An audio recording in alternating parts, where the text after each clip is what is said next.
Whew. See, I've had a multifaceted life. Wow. I'll give you a short story, a little bit of history, and a short story of my substance abuse. For over 33 years, I never once picked up a drink or put a drug into my body to have a good time. I did it to get loaded or to get drunk, period. It wasn't to go out and be social, to be friendly to other people.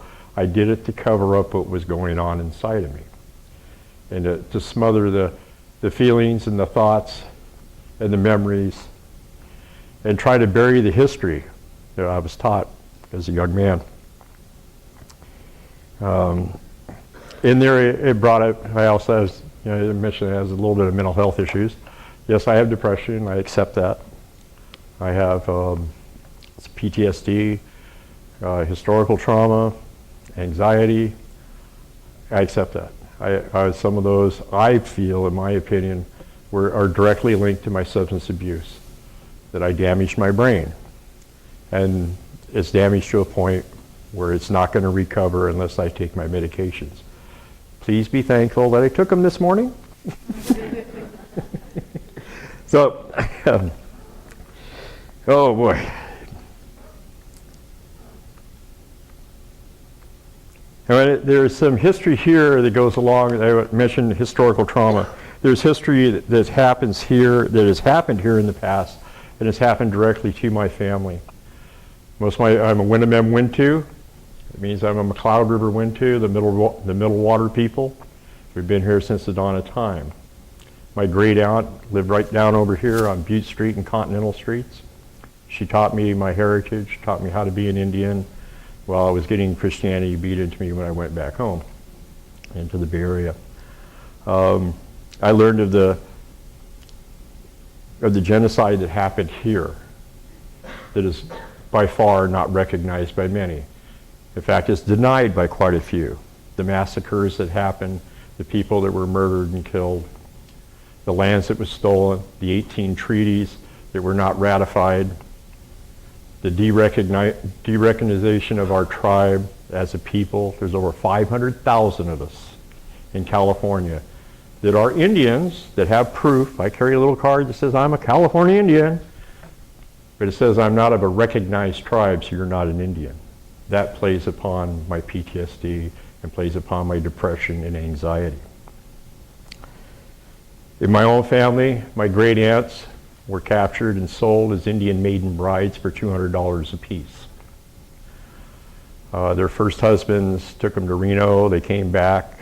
Well, they escaped and came back to Redding, to the Redding area. Their husbands came back, found them, and continued on their physical abuse with them, until one day, as Auntie said, you know, they went out looking for gold, and they just never came back. The old bats probably killed them and buried them out there somewhere. We know our family. My mother and her sister were both, my auntie, they were captured between the ages of 7 and 9 years old and taken to Indian boarding school in San Francisco, where they learned the 3 R's. They got a fabulous education, but they also got an education in mental abuse, physical abuse, and rape. My mother never wanted that to happen to her children, so she raised us down in the city, and we were good Indian kids. We went to our Christian church, we went to our public schools, and then she'd sneak me off up here to Redding to learn how to be an Indian, because she was still very proud of being Native. I'm 5th generation removed from colonization. That's only 165 years that people have colonized our area.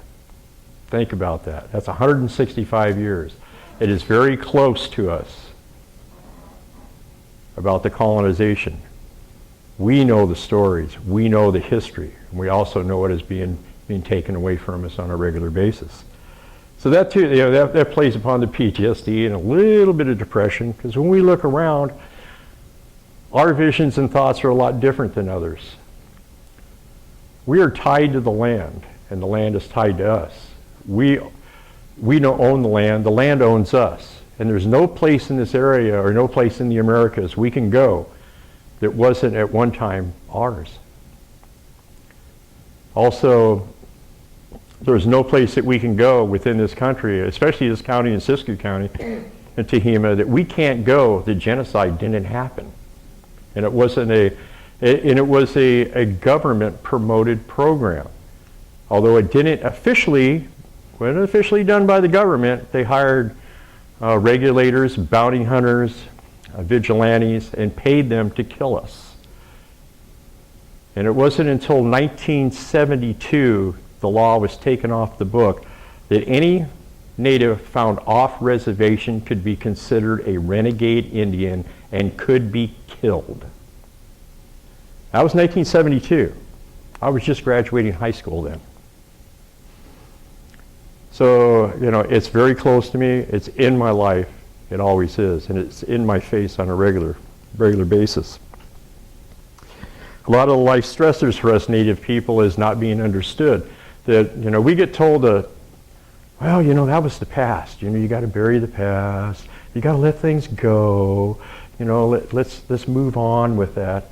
But we can't, because it's right here. You know, how many of you think about slavery and feel just, oh, that was just a terrible thing to happen, wasn't it? You think about the Holocaust and look what they did to the Roma and the Jews. Wow, that was terrible. We never want to see that happen again. We looked at what happened in Serbia and Bosnia, and we think we should have done so much more. Well, those ghosts haunt you, but how many of you think about what happened to the Native Americans? You realize there's over 100 million Native people were killed in the formation of these United States. And from 1492, the estimate is as high as 600 million Native people were killed since the first Europeans set foot here. And that's in us. We know it. We feel it. We see it. We know where the burials are. So that's a stressor in us when we're not recognized and things are thrown away. My tribe was the first tribe to go out there and battle for the Native Americans Religions Act. We won. And we won the rights to use our spiritual and traditional areas up here along the McLeod River and other portions of Shasta and Siskiyou County, with one understanding, that if it was federal lands, that we were to notify them. The only requirement, we notify the government that we're going to use those lands for 4 days. We're having a ceremony next month. This is a 10-page permit that makes it a felony. I have to sign this permit. I had to sign it to protect my chief. It makes it a felony for us to do some of the things that we have to do for our traditional ceremony. Stripping me of my recognition makes me a felon every day, because I'm not allowed to carry eagle feathers. I'm not allowed to carry many other artifacts that I won't mention, because I'm not federally recognized. One feather can cost me $15,000 and up to 5 years in jail. How many feathers do you think there is in an eagle wing? I don't have one. I do, but I don't. I bet I do. I'm a felon. I don't care. You know what they're going to do? Take away my birthday? Please take it this year. So there's things I want you to think about. That we still see the ghost. We still feel the ghost. And if we come to you, and I've got to really thank the mental health, the whole mental health network. You guys helped put me back to being an Indian and got me straight. I found people within the organizations that would listen and not just think that I needed medications because I had a dream last night or a vision about something, where they sat and they listened intently. They didn't judge me. They didn't try to analyze, well, let's talk about that dream and see what that's all about.